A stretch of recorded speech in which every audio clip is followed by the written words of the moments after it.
Okay.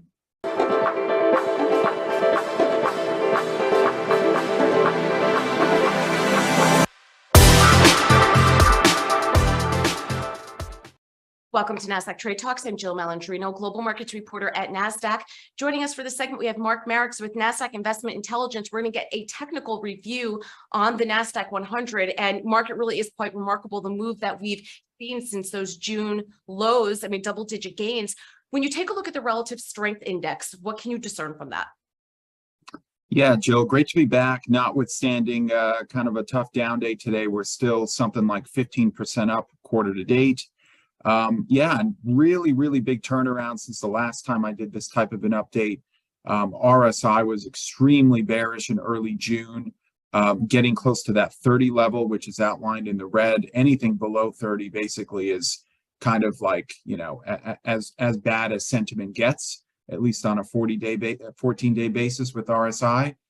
You can see since then it's been pretty much almost a straight line up, getting close to that 70 line in green. Anything above 70 is generally considered overly bullish. And that's kind of where we're at right now. You know, maybe cooling off a little bit over the last few days, but, you know, we had a couple of those, I would say, head fakes earlier in the year. I think the first one was in March. There was maybe another one in May where the market briefly rallied, but never really kind of sustained a more bullish turnaround. We've certainly seen that happen now. Almost 2 months into this rally that started in mid to late June. And let's take a shorter term look at it. What can you tell from the short-term moving averages? Yeah, so short-term moving averages, I got the 20-day and the 50-day here.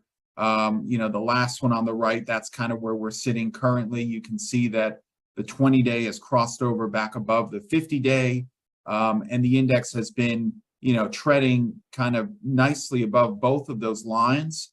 More again of a sustained breakout above the resistance, and you can see kind of earlier this year where I've highlighted a couple times, the 20-day was even serving as a pretty strong barrier of resistance for the index being able to rally above that.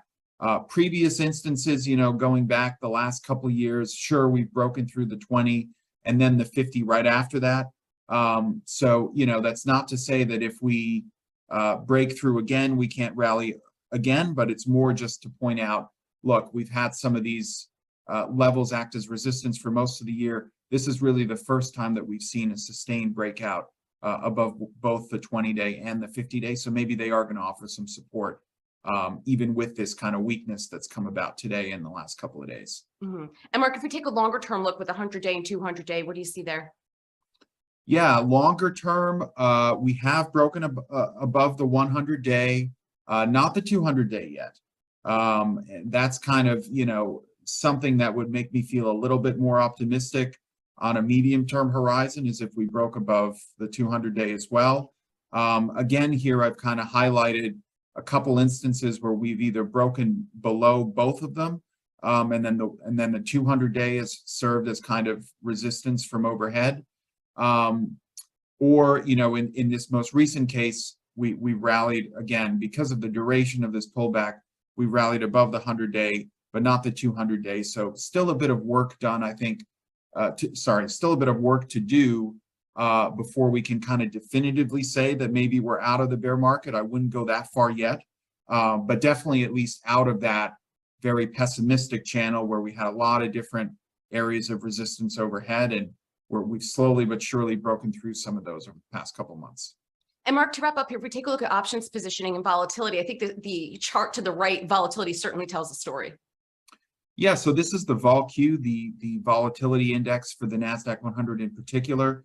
You know, the purple line there is outlining the level of 40, which, you know, we've tested a couple times since COVID.